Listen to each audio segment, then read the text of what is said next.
पंचदशी ग्रंथामध्ये तृप्तिदीप प्रकरण और इस तृप्तिदीप प्रकरण में आज श्लोक नंबर है 251। इस 251 नंबर के श्लोक की अवतरणिका को देखिए। कह रहे तो पढ़ते अपरोक्ष ज्ञान शोक निवृत्त्याख्ये उभे इमे अवस्थे जीवगे ब्रूते आत्मानं चेत इति श्रुति। ये श्लोक है, पीछे गया है एक बार। इति अनेन श्लोकेन, है कि नहीं? तो 7वें प्रकरण में, इसी प्रकरण में 48 नंबर का श्लोक गया है, 48 नंबर का। आगे देखिए। आत्मानं चेद विजानीयात् अयमस्मीति पुरुषः किमिच्छन् कस्य कामाय शरीरमनुसंज्वरेत् इति अस्मिन् मंत्रे। ये मंत्र है और इस मंत्र का भी उल्लेख इसी प्रकरण के प्रथम श्लोक में हुआ था, बराबर। इति अस्मिन् मंत्रे अप्रोक्ष ज्ञान शोक निवृत्त्याख्ये जीवावस्थे द्वे अभिहिते इति उक्तम्। इदानीं तत् अभिधान सूचिताम् जीवस्य सप्तमीं तृप्तिलक्षणाम् अवस्थां वृत्तानुकीर्तन पूर्वकं वक्तुम आरभते। ठीक है, पीछे का सिंहावलोकन करते हुए अब आगे क्या बताने वाले हैं ग्रंथकार, इस बात को समझा रहे हैं टीकाकार। किंतु ये जो अभी हम लोगों ने पढ़ा है, इसको कैसा पढ़ना, तो देखो भाई। तो पहले अन्वय करेंगे, थोड़ा सा, ज़्यादा नहीं है। पहले 1.5 पंक्ति छोड़कर आया है ना, इति अनेन श्लोकेन मिला। इसके बाद क्या है, आत्मान, तो वहां से पहले पढ़ेंगे, फिर इसको बाद में। कैसा पढ़ता हूं देखिए। आत्मानं चेद विजानीयात् अयम् अस्मि इति पुरुषः किमिच्छन् कस्य कामाय शरीरम अनुसंज्वरेत् इति अस्मिन् मंत्रे मिला। इस मंत्र में, प्रथम मंत्र में, है कि नहीं? आत्मा तत्व को जो जानता है कि यह मैं हूं करके, वह कौन से भोग्य पदार्थ की इच्छा करेगा और किस भोक्ता के लिए करेगा, अर्थात नहीं करेगा। ये बात सब बताई है। तो इति अस्मिन् मंत्रे अप्रोक्ष ज्ञान शोक निवृत्त्याख्ये, तो जीव की 7 अवस्थाओं में से 2 अवस्था बताई है उस श्लोक से। अपरोक्ष ज्ञान शोक निवृत्त्याख्ये जीवावस्थे द्वे अभिहिते इति मिला। तो इति के बाद पढ़ना है, फिर शुरू से आइए। इति, फिर शुरू से। अपरोक्ष ज्ञान शोक निवृत्त्याख्ये उभे इमे अवस्थे जीवगे ब्रूते आत्मानं चेत् इति श्रुतिः इति अनेन श्लोकेन उक्तम्। इति अनेन श्लोकेन, फिर वो आगे वाला पद है उत्तम। इति के बाद उत्तम छोड़ा कि नहीं, उत्तम, फिर आगे सरल है। तो क्या कहना है, तो उस प्रथम मंत्र में श्रुति के माध्यम से जो बात बताई, क्या कि अपरोक्ष ज्ञान और शोक निवृत्त्याख्ये ये 2 जीव की अवस्था अभिहिते कथन की है। और ये कहां पर बताया, श्लोक 48 में आकर बताया। इसी प्रकरण के 28 नंबर के श्लोक में बताया। क्या बताया था कि उस प्रथम मंत्र में, प्रथम श्लोक में निर्दिष्ट जो श्रुति, वह श्रुति जीव की जो अनेक अवस्था, उसमें से इन 2 अवस्थाओं को बताती है। ये बात बताई कहां पर, 28 में, 48वें श्लोक में। तो वही देखिए, जीवावस्थे द्वे अभिहिते इति, यह बात बताई कहां पर, 48 में। वही फिर पीछे अपरोक्ष ज्ञान शोक निवृत्त्याख्ये, अपरोक्ष ज्ञान एक और शोक की निवृत्ति, ये 2 अवस्था। ठीक, तो अपरोक्ष ज्ञान शोक निवृत्त्याख्य उभे इमे अवस्थे, ये दो अवस्थाएं जीवगे ब्रूते, जीव में कही है, जीव में बताती है। कौन? आत्मानम चेत इति श्रुति। और यह कहाँ पर किसने कहा बताया? 48वें श्लोक में बताया। क्या? कि वो श्रुति ने जीव की 7 अवस्थाओं में से ये 2 अवस्था बताई है, ऐसा ग्रंथकार ने 48वें श्लोक में बताया। इति श्रुति अनेन, इति श्रुति इति अनेन श्लोकेन उक्तम, इस श्लोक में बताया था। ठीक है, अब आगे इदानीम, ये हुआ पूर्व का अनुकथन, मतलब सिंहावलोकन, पीछे का क्या बात हुई। तो प्रथम श्लोक में बताई हुई जो श्रुति, उस श्रुति ने जीव में विद्यमान अवस्थाओं में से 2 अवस्था बताई है। कौन कौन 2 अवस्था बताई? अपरोक्ष ज्ञान और शोक निवृत्ति। ये कहा, तो यहां तक के चिंतन इतना हुआ। फिर आगे इदानीम, अब आगे क्या करेंगे? तो इदानीम तद अभिधान सूचिताम, तद अभिधान सूचिताम, उस अभिधान से, उस कथन से सूचित, लगा कि नहीं? तद अभिधान सूचिताम, इसका क्या अर्थ होगा? इसका अर्थ लिखिए चाहे तो अवस्थाद्वय कथनेन सूचिताम,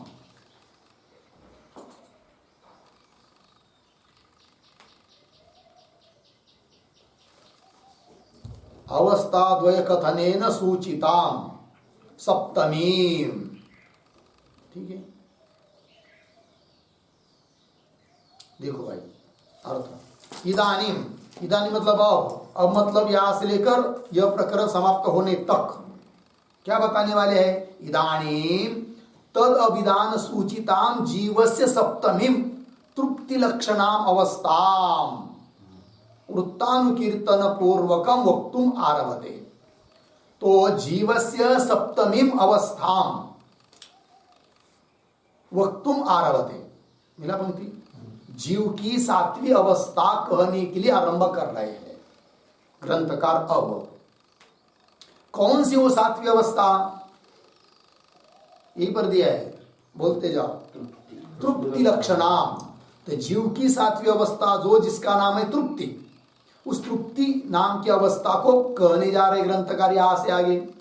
तो बोलेंगे फिर कि भाई, तो उस श्रुति में, जिस श्रुति का व्याख्यान यह प्रकरण है, उस प्रथम श्लोक में बताई हुई श्रुति, उसने तो 2 ही अवस्था बताई है जीव की।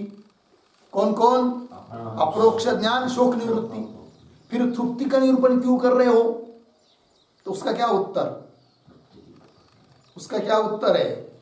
तो तद अभिधान सूचिताम, भले उस श्रुति में तृप्ति नाम की जो अवस्था वो बताई नहीं है, किंतु वो तद अभिधान मतलब उस अवस्था द्वय का कथन हुआ है कि श्रुति में, उससे सूचित होती है 7वीं अवस्था तृप्ति, क्योंकि वो 2 अवस्था बताई है जिसके लिए उसका प्रयोजन फल है कौन? तृप्ति रूप अवस्था।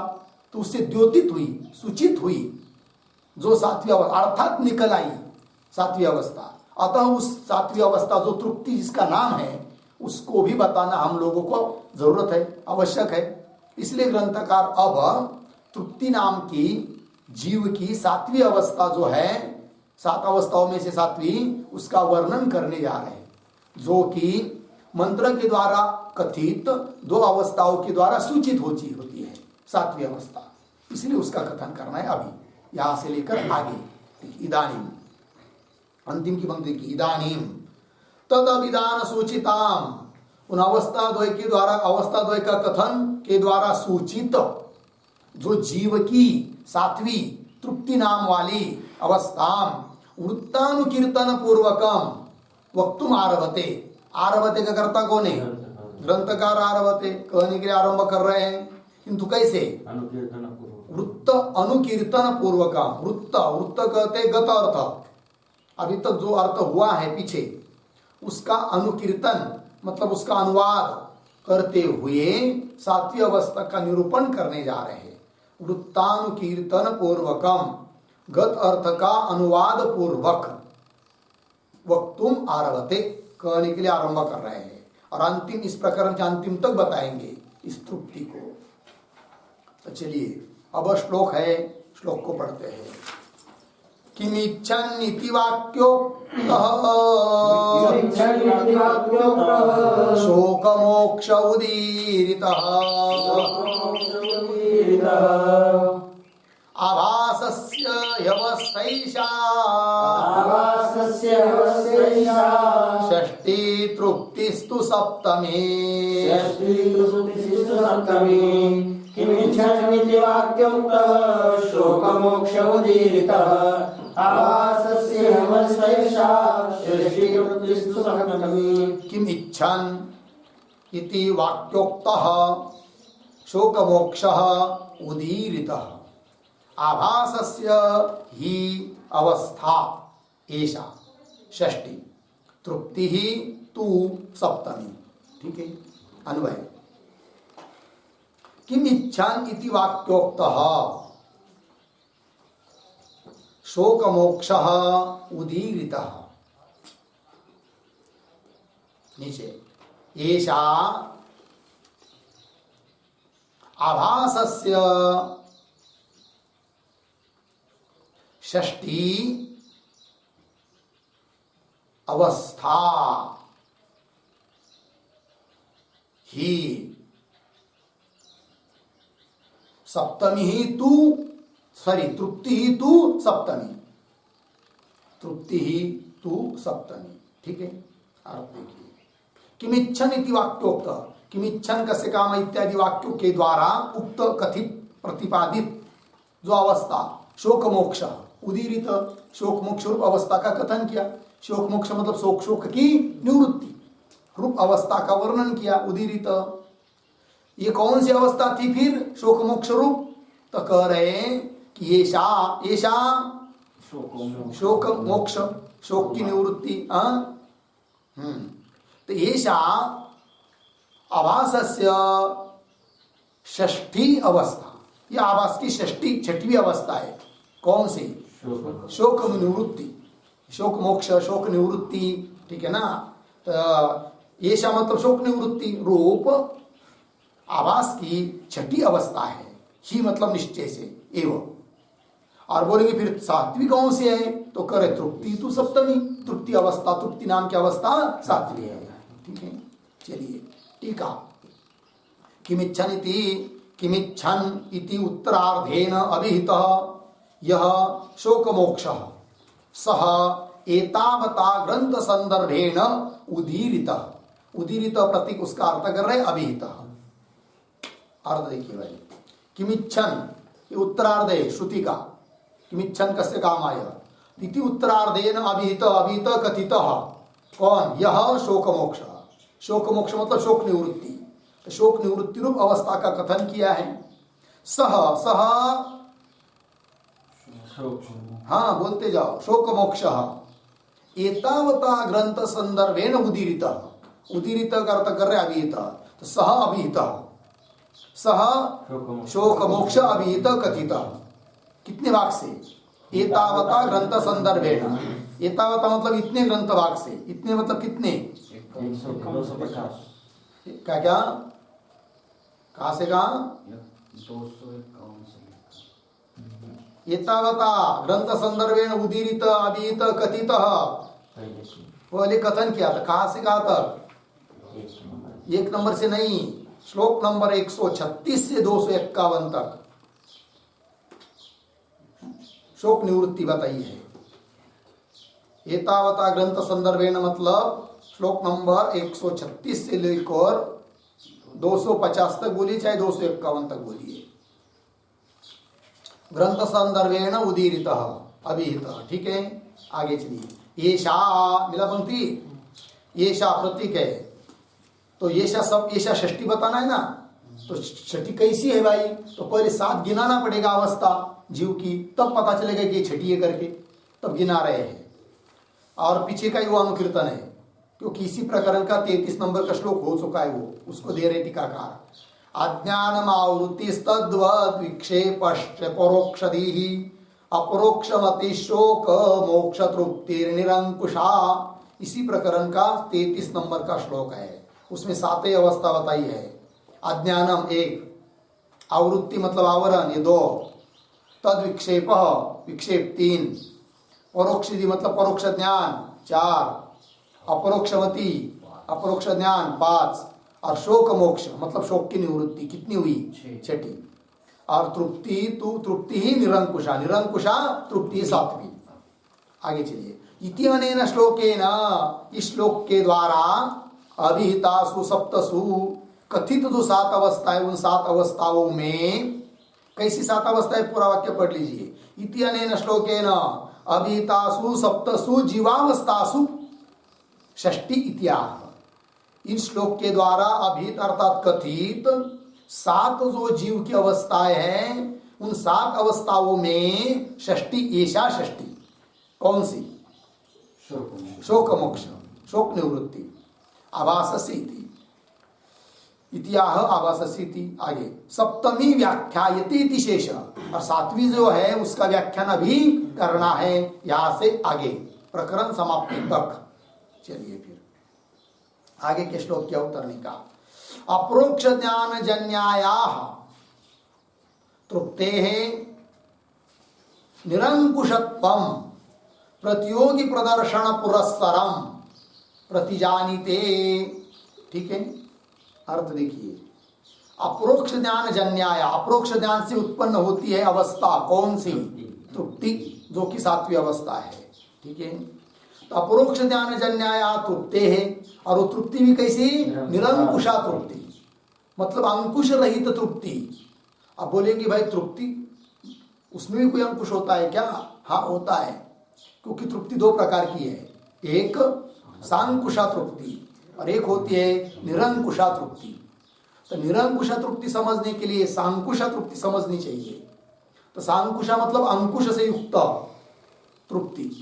जैसे तत्वज्ञान हुआ नहीं और व्यवहार में ही कभी कभी आदमी तृप्त हुआ जैसा लगता है, प्रारब्ध से कोई इष्ट पदार्थ मिल गया है ना, तो आदमी क्या समझता है स्वयं को? बस तृप्त हो गया, अब कुछ नहीं चाहिए, है कि नहीं?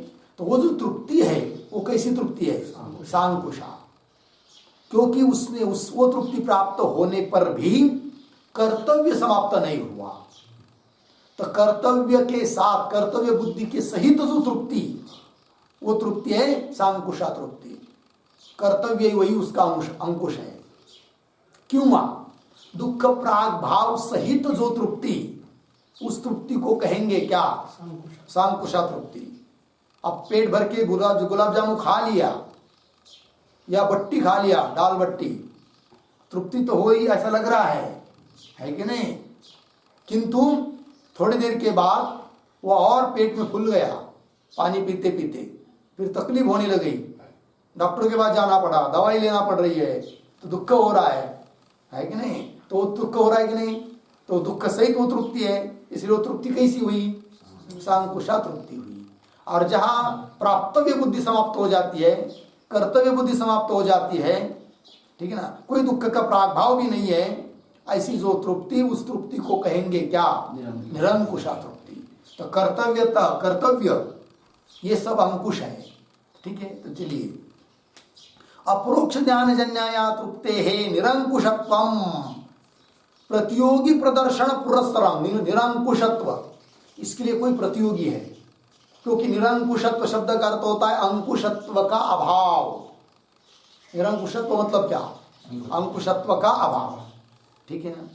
और अभाव हुआ तो यस्य अभाव से प्रतियोगी, मतलब जिस चीज का अभाव कर रहे हो वही होता है क्या? अभाव का प्रतियोगी। घट का अभाव प्रतियोगी घट, पटाभाव प्रतियोगी पट, उस अंकुशत्व का अभाव प्रतियोगी अंकुश। तो प्रतियोगी पुरस्सर अंकुश कौन कौन है, अर्थात कौन वो प्रतियोगी हुआ, उसको दिखाते हुए निरंकुशा तृप्ति का वर्णन कर रहे हैं। पंक्ति लगी, देखिए। निरंकुशत्वम प्रतियोगी प्रदर्शन पुरस्सरम, प्रतियोगी का प्रदर्शन करते हुए पूर्वक, पुरस्सर मतलब पूर्वक, प्रतियोगी का प्रदर्शन पूर्वक प्रतिजानिते, प्रतिपादन करने की प्रतिज्ञा कर रहे ग्रंथकार। ठीक है ना? तो प्रतियोगी प्रदर्शन पुरस्सरम पद आया ना, तो उसका अर्थ है सांकुश तृप्ति प्रदर्शन पुरस्सरम। ठीक है, प्रतिजानिते हो गया। दूसरी भाषा में कहना हो तो कर्तव्य और प्राप्तव्य रूप प्रतियोगी प्रदर्शन पूर्वक निरंकुशा तृप्ति बताने की प्रतिज्ञा कर रहे ग्रंथकार। प्रतियोगी कौन? कर्तव्य और प्राप्तव्य रूप प्रतियोगी को दिखाते हुए निरंकुशा तृप्ति का वर्णन कर रहे हैं, करेंगे अभी ग्रंथकार यहां से। चलिए, प्रतियोगी प्रदर्शन पुरस्सरम प्रतिजानिते मिला। चलिए श्लोक को पढ़ते। सांकुशा विषयैस्तृप्ति प्रियं तृप्तिर्निरंकुशा कृतं कृत्यं प्रापणीयं प्राप्तमित्येव तृप्यते। सांकुशा विषयस्तृप्ति प्रियं तृप्तिर्निरंकुशा कृतं कृत्यं प्रापणीयं प्राप्तमित्येव तृप्यते। सांकुशा विषयैः तृप्तिः इयं तृप्तिः निरंकुशा कृतं कृत्यं प्रापणीयं प्राप्तम् इति एव तृप्यते। अन्वय विषयैः सांकुशा विषयैः तृप्तिः सांकुशा इयं तृप्तिः निरंकुशा। नीचे कृत्यं कृतं प्रापणीयं प्राप्तम् इति एव तृप्यति। अर्थ देखिए, विषय ही तृप्ति, विषयों के द्वारा विषय के प्राप्ति से या विषय के भोग से जो तृप्ति जैसी मालूम पड़ रही है, तृप्ति वृत्ति होती नहीं है, वो सचमुच तृप्ति है ही नहीं है, किंतु लोग समझते हैं अब बहुत पेट भर गया, तृप्त हो गया, है कि नहीं? हाँ, तो विषय ही तृप्ति, विषयों के द्वारा प्राप्ति होने वाली तृप्ति, तृप्ति मतलब हर्ष, हर्षरूप तृप्ति, वो सांकुश अंकुश से युक्त है। और इयम इयम तृप्ति, इयम मतलब अपरोक्ष ज्ञान जन्या, इयम शब्द आया ना, इयम का अर्थ क्या होगा? अपरोक्ष ज्ञान से जन्य जो तृप्ति, वो कैसी? निरंकुशा। उसका स्वरूप कैसा? तो बोलता है कृत्यम कृतम, कृत्य मतलब जो मुझे करना चाहिए था वो सब मैंने कर लिया, अब कुछ मुझे कर्तव्य बाकी नहीं है। और प्रापणीयम प्राप्तम, जो मुझे प्राप्त करना था वो सब अब प्राप्त कर लिया, इससे आगे और इससे बढ़कर और कोई दूसरा प्राप्त करने मुझे बचा ही नहीं है। प्रापणीयम प्राप्तम इत्येव तृप्यति। लग गया? चलो, इसलिए ऐसी चीज को हम लोगों ने प्राप्त करना है कि जो प्राप्त होने के बाद अब कुछ कर्तव्य रहता नहीं है और प्राप्तव्य रहता नहीं है, वो एक ही है, अपना स्वस्वरूप स्थिति। चलिए टीका। सांकुशे तीन विषय लाभ जन्याया तृप्ते है, विषय के लाभ, लाभ मतलब प्राप्ति, विषय के प्राप्ति से उत्पन्न होने वाली जो तृप्ति, तृप्ते हैं विषयांतर कामनया कुंठितत्वात्, अन्य विषयों की कामना बची रहती है कि नहीं? गुलाब जामुन तो मिल गए, लेकिन उसके साथ यदि कोई थोड़ा सा नमकीन होता साथ साथ खाने को तो बहुत अच्छा होता, नहीं मिल रहा है तो अन्य विषयों की कामना बची है कि नहीं? तो वही अंकुश है। तो वही विषय लाभ जन्याया तृप्ते है, विषयांतर कामना कुंठितत्वा, अन्य विषयों की कामना से वो क्या हो जाती है? कुंठित। क्यों?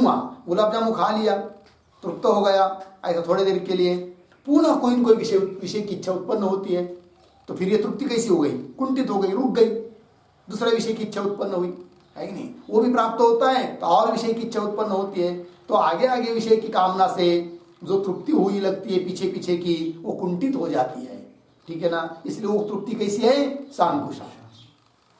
विषयांतर कामना कुंठितत्वात्, कुंठित होने से, खंडित होने से, रुक जाने से, नष्ट हो जाने से सांकुशत्वम, इसलिए विषय जन्य तृप्ति सांकुशा तृप्ति। अस्याहा तु, अस्याहा ये तृप्ति कौन सी? अपरोक्ष ज्ञान से जन्य तृप्ति। अस्याहा तु तद अभावात् निरंकुशत्वम, तद अभावात्, तद अभावात् तद अभावात् विषयांतर कामना भावात्, अन्य विषयों की कामना रहती ही नहीं है, अतः यह निरंकुश तृप्ति। अस्या तु तदभावात् निरंकुशत्वम्। ठीक है, तदेव दर्शयति, तदेव दर्शयति, तदेव तदेव तत् निरंकुशत्वम् एव दर्शयति। वो निरंकुशता कैसी है इस तृप्ति में, इसी बात को बता रहे ग्रंथकार इस मंत्र के उत्तरार्ध से, इस श्लोक के उत्तरार्ध से। कृतम कृत्यम प्रापणीयम प्राप्तम इति एव तृप्यति। ठीक, आगे चलिए। कृतकृत्यत्वम एव उपवादेति, अब मैं कृतकृत्य हो गया हूं, इसी बात का उत्पादन कथन प्रतिपादन कर रहे हैं ग्रंथकार। आयिका मुष्मिका व्रात सिद्ध्यै मुक्तेश्च सिद्धये बहुकृत्यं पुरास्याभूत् तत्सर्वमधुना कृतम्।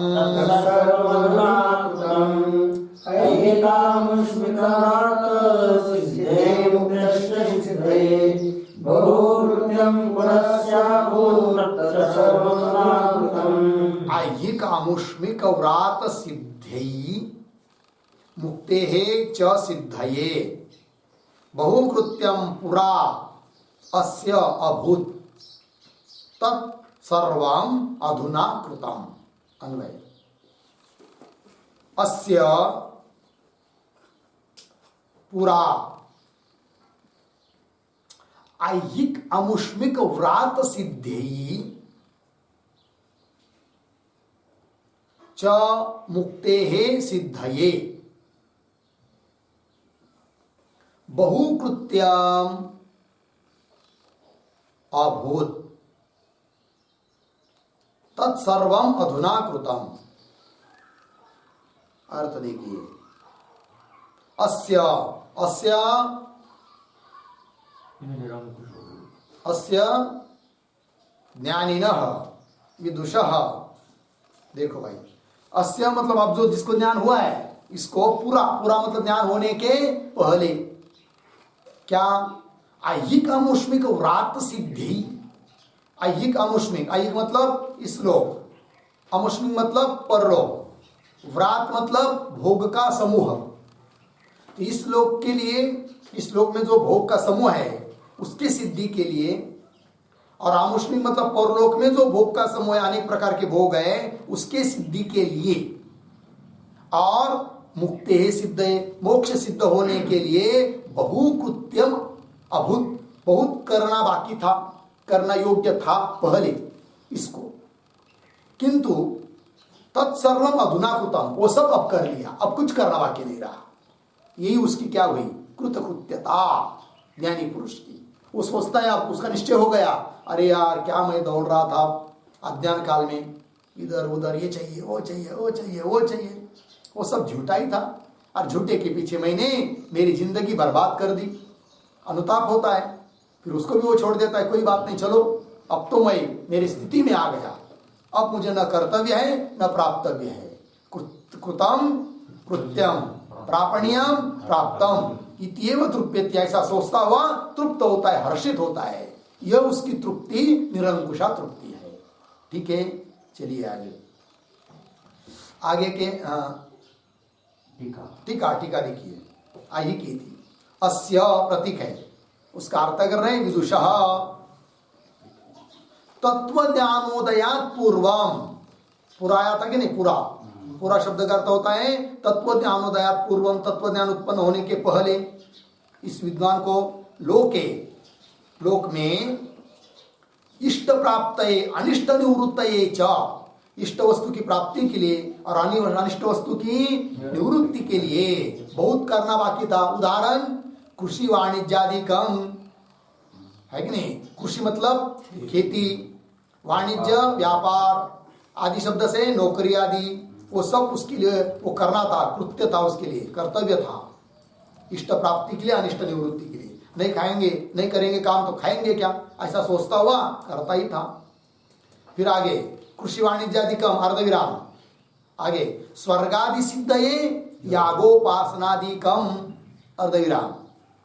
और आमुष्मिक शब्द आया था ना श्लोक में, तो वही स्वर्गादि के सिद्धि के लिए याग, यज्ञ, उपासना इत्यादि कर्तव्य था उसके लिए। और मोक्ष साधन ज्ञान सिद्ध, ये मोक्ष का साधन जो ज्ञान, उसकी सिद्धि होने के लिए श्रवणादिकम च इति बहुविधम कर्तव्यम आसीत्। इस प्रकार का बहुत प्रकार का कर्तव्य था। किसको? ज्ञानी को। विदुषः बहुविधम कर्तव्यम आसीत्, बहुत प्रकार का कर्तव्य था। आइए आमुष्मिक भोग के सिद्धि के लिए और मोक्ष की सिद्धि के लिए। ठीक, आगे इदानीम तो, इदानी मतलब अब मतलब इदानी मतलब ज्ञान काले, ज्ञानानंतरम, ज्ञान काले।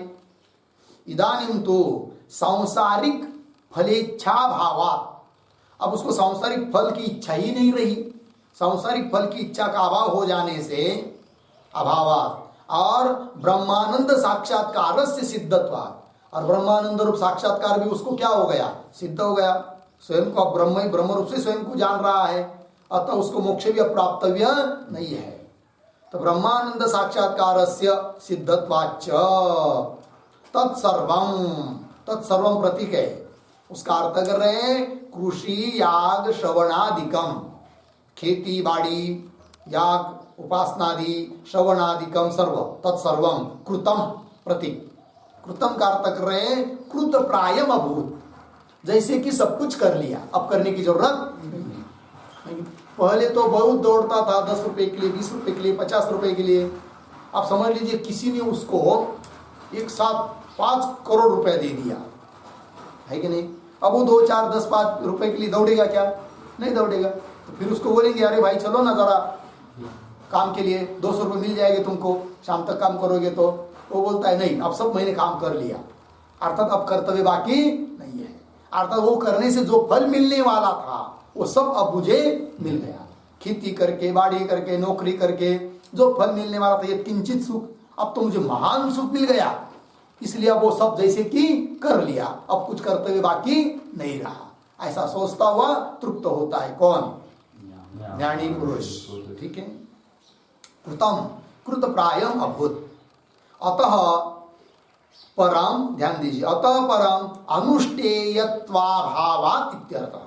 अतः परम इसके बाद है कि नहीं, कोई अनुष्ठेय बाकी ही नहीं है, किसका अनुष्ठान करना चाहिए करके अनुष्ठेयत्व बाकी नहीं है। अनुष्ठेयत्व का अभाव हो गया, अर्थात तृप्त हो गया, कर्तव्य बाकी नहीं रहा। हो गया जी। चलिए अब आगे के श्लोक के अवतरने का।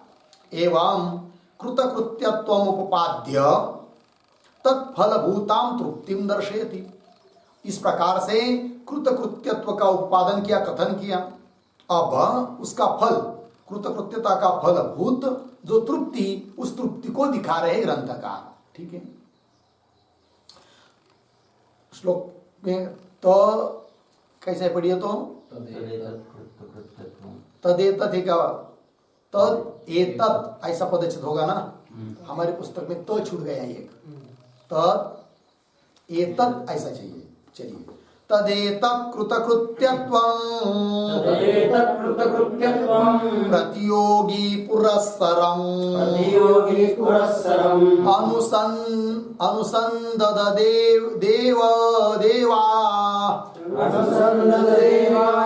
देवाय मेवं तृप्यति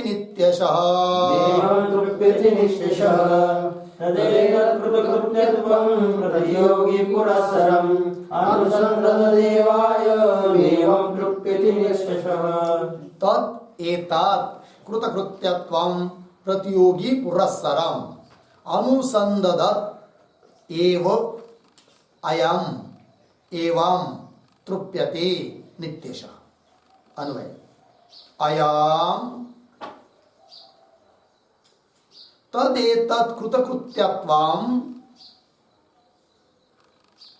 प्रतियोगी पुरस्सरं अनुसंदधत एव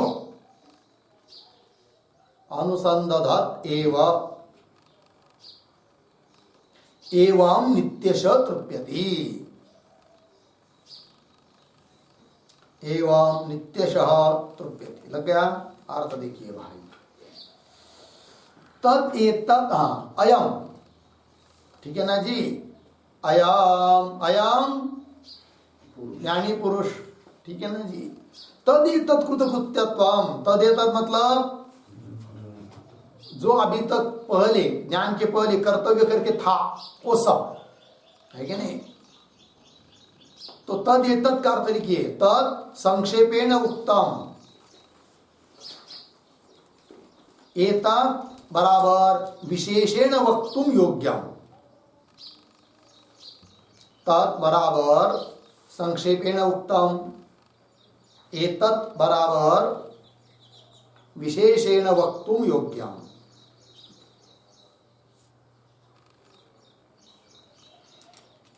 ठीक है, चलिए संक्षेप में जिसका वर्णन किया, अब उसको विशेष रूप से बताने वाले हैं ग्रंथकार कि तदेतत् वह यह सब कृतकृत्यत्व है कि नहीं, प्रतियोगी पुरस्सरम, प्रतियोगी पूर्वक मतलब कृत्यता का स्मरण पूर्वक कि ये मुझे करना था, पहले कर रहा था, अब वो भी मुझे करने की जरूरत नहीं, ये करना था वो अब करने की जरूरत नहीं, ऐसा करके प्रतियोगी पुरस्सरम अनुसंधत मतलब अनुसंधान करता हुआ, विचार करता हुआ ही नित्यशः तृप्यति, इस प्रकार से नित्य तृप्त होता है। किस प्रकार, तो आगे आ रहे श्लोक, इस श्लोक की टीका को देखिए। तदेतदिति प्रतियोगी पुरस्सरम प्रतीक है, उसका अर्थ कर रहे हैं प्रतियोगी अनुसंधान पूर्वकम, ठीक है। प्रतियोगी अनुसंधान मतलब अब क्या हुआ, उसको कृतकृत्यता का अभाव हुआ, कर्तव्य का अभाव है, तो कर्तव्य अभाव का प्रतियोगी कौन, कर्तव्य, तो उस कर्तव्य रूप प्रतियोगी का अनुसंधान करता हुआ तृप्त होता है। तब कर्तव्य प्रतियोगी कैसा हुआ, उसकी कौन सी कैसी स्थिति हुई, अभी कर्तव्य है, उसको कर्तव्य का अभाव है, कर्तव्य का अभाव है, और कर्तव्य अभाव का प्रतियोगी कौन, कर्तव्य, तो प्रतियोगी जो कर्तव्य उसका स्मरण करता हुआ तृप्त होता है, याद रखो। दूसरी बात, अब उसको कोई प्राप्तव्य है क्या, तो प्राप्तव्य का क्या है, अभाव, तो प्राप्तव्य अभाव का प्रतियोगी जो प्राप्तव्य उसका भी स्मरण करता हुआ वो तृप्त होता है नित्य, उसको कह रहे हैं अभी। प्रतियोगी अनुसंधान पूर्वकम यथा भवति तथा एवं प्रतीक है, एवं का अर्थ कर रहे वक्षमाण प्रकारेण सदा तृप्यति। हम आगे यहाँ से आगे जो जिस प्रकार से कह रहे हैं उस प्रकार से हमेशा वह तृप्त होता है, ठीक है। तो ज्ञानी पुरुष की तृप्ति, ठीक है। करीब कभी आपको समझ लीजिए कई सप्ताह में बुलाया और 7 दिन प्रवचन करने के लिए कहा, तो ये ऐसा विषय ले सकते हैं, समझ लीजिए ज्ञानी पुरुष की तृप्ति विषय दे दिया व्याख्यान के लिए, तो फिर 2 से 1 कौन से लेकर अंतिम तक पढ़ाइए, किंतु वहां पर ये सब श्लोक का उच्चारण, टीका, प्रतीक और ये सब बताने की जरूरत नहीं है। तो यहाँ क्या करना है, केवल कर्तव्य का अभाव, तो अन्य लोगों के लिए क्या क्या कर्तव्य होता है और जिनको कर्तव्य होता है वो अज्ञानी होते हैं, फिर लोगों का प्रकार बताना, उनके लिए कर्तव्य बताना, किस फल के लिए क्या क्या करना पड़ता है। अब ज्ञानी ने क्या किया, श्रवण मनन निधिध्यासन हो गया, किया उसने, तो उसको कौन से स्वरूप की प्राप्ति हुई, आत्मस्वरूप की प्राप्ति हुई। वो आत्मा का क्या स्वरूप है, ब्रह्म का क्या स्वरूप है, हाँ। फिर भगवान के रूप कितने होते हैं, जैसे निर्गुण निराकार सगुण, क्या निर्गुण निराकार, क्या निर्गुण, क्या बताओ, सगुण साकार, सगुण निराकार है कि नहीं, और मूर्त रूप आदि आदि करके बहुत सारे वेद होते हैं, उनको बताइए। फिर प्राप्तव्य कौन है, फिर हम लोगों को मनुष्य जन्म का कर्तव्य क्या है, फिर उस मनुष्य जन्म कितना दुर्लभ है, ये सब उसमें भी पॉइंट विषय आ सकते हैं, ठीक है ना।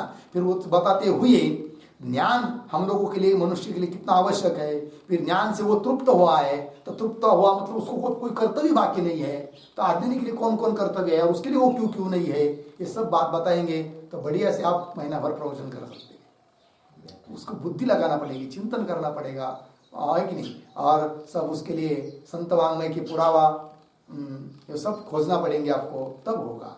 किंतु प्रवचन के लिए ये पढ़ाया जा रहा है, ये बात नहीं है, वो तो अपने कल्याण के लिए, अपने को तृप्त होना, ये मुख्य बात है। लेकिन कई व्यवहार में प्रसंग आता है, तब कैसा करना है ये बताया आपको। हो गया।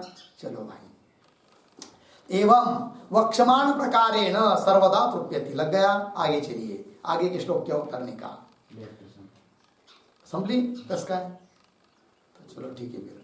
ओम पूर्णमदः पूर्णमिदं पूर्णात् पूर्णमुदच्यते पूर्णस्य पूर्णमादाय पूर्णमेवा